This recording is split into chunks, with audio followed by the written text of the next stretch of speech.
Good afternoon. It's been 1,703 days since the murderer committed the mass shooting at Marjorie Stoneman Douglas High School. And if this was not the most perfect death penalty case, then why do we have the death penalty at all? There's no doubt about the fact that the verdict should have been the death penalty.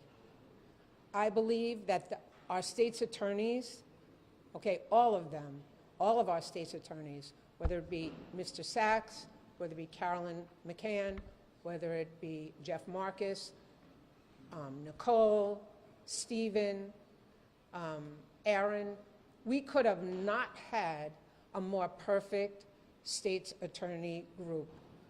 No way. Mr. Sachs told me when we first learned that he was taking this case on, he said to me, I promise you that this will not just be another mass shooting. By the time we're finished with this case, every single person who was murdered, people will know who they are. They will not just be a name, but people will know exactly who they are, will know a face, and will know everything about them. And that's exactly what he did.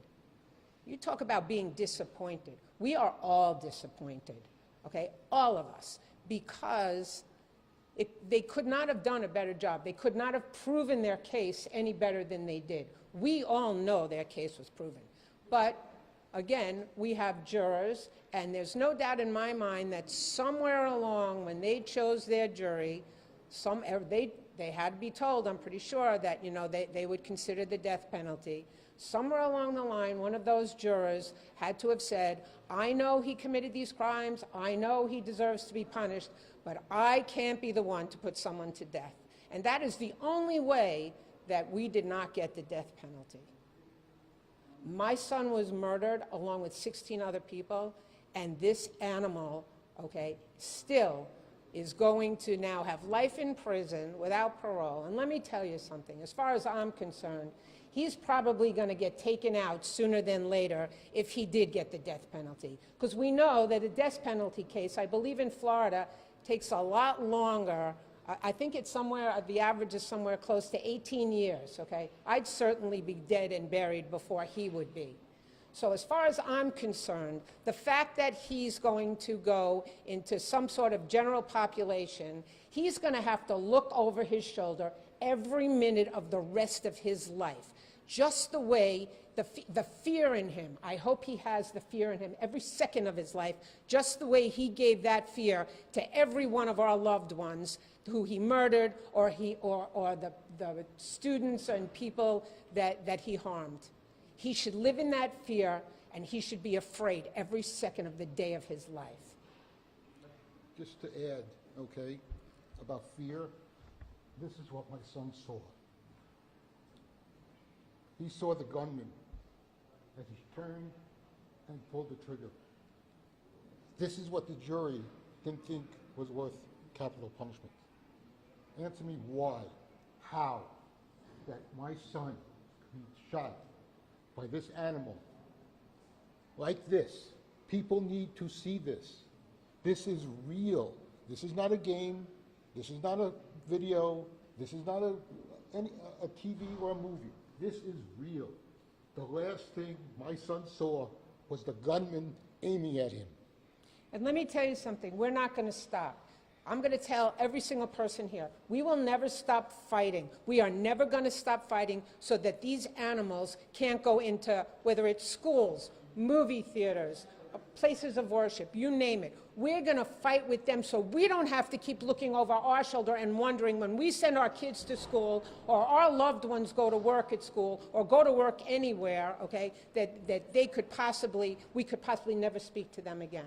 We're going to continue to fight, and we're going to make sure that that AR-15 and those assault weapons that killed our loved ones are taken off the streets. And that's what we are going to continue to do. Because this should not happen to anyone else. This should never happen. We should not have to worry about, even ourselves, walking around the streets that somebody's going to murder us with a gun that they illegally own or illegally own and have gone off the deep end somewhere and decided that they're going to take their anger out on someone else. And this verdict today gives license to anyone who wants to claim they have a mental illness to kill people. Sure, all I have to do is have a mental illness, not a problem, okay? One of my attorneys is going to do a mitigating factor that I'm a human being, okay? That's one of the mitigating factors. He's a human being, okay? And that gives him license to, him or her, license to go in and kill people. This is ridiculous.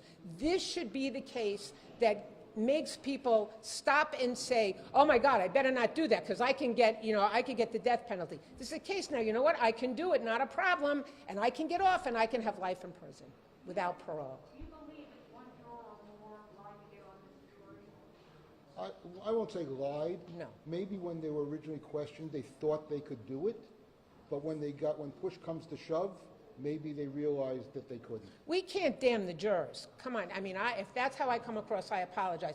These jurors sat there since July 18th, day in and day out.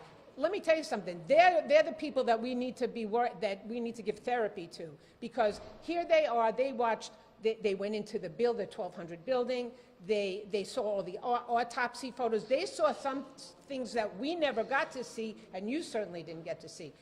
I mean, they did their job, there's no doubt about it. But when push came to shove at the very end, like all of the aggravating factors, they all checked them all off.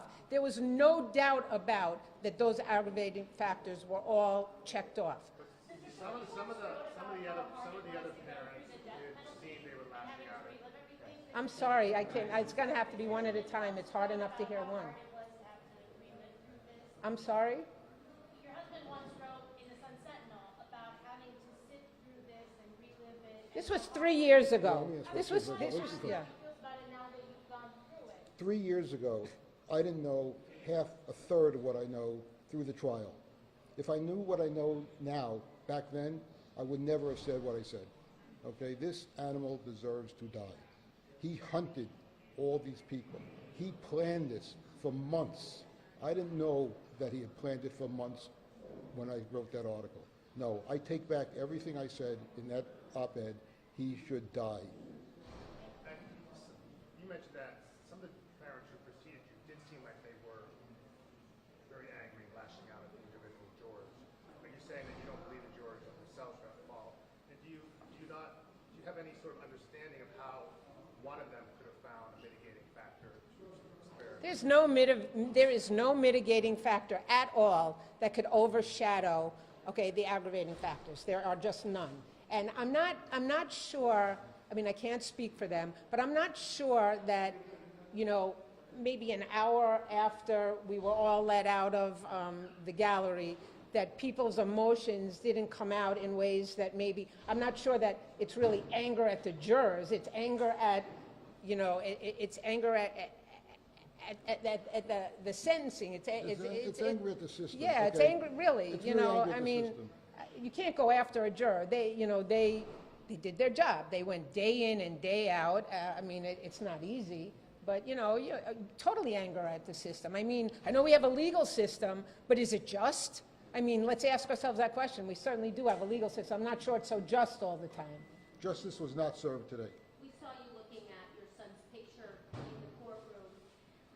Moving forward, now feeling that justice may not have been served for your son. Is it any different for you when you look at that picture? I know there's no closure, but now are you even more angry or? There's never closure, okay? This is a chapter that's closed. I'm not sure of the epilogue yet because I haven't really been able to process. It's a chapter that's closed. I'm never going to get closure. I'm never going to get my son back, whether it was the death penalty or a life in prison without parole. Scott's not coming back, okay? That's just the way it is. I mean, a little aside, if you notice when they were talking about Scott and she was talking about the counts, they had a little bit of tumult, That was my son. There's no doubt that was my son telling us, you know what, Mom, I'm here. But as far as closure, there's no closure. There's no closure when your son is murdered, okay? There is not. And for me, the anger stays here. Every once in a while, the lid gets taken off, but the anger stays here. The anger is always going to be here. And I'm going to tell you something. I never thought that I could be so ugly inside, but I wait and welcome the day that I get that call that tells me that that murderer was murdered in prison. And that's going to be a very happy day in my life. And just one more thing. They talk about the victims, the 17 people who were killed. Every person in the Parkland community is a victim. Everyone. So don't play that down at all, okay? On February 14th, 2018, everyone here was a victim. February 14th is also my daughter's birthday. Imagine how we celebrate or don't celebrate her birthday. Imagine the fact that some of her friends don't like to call her on her birthday because they don't know what to say. My birthday is February 16th. I was making funeral arrangements for our son on my birthday. Everybody is a victim. There are no survivors of a mass shooting. There's different levels of victimhood, if that's the word. Thank you. Thank you.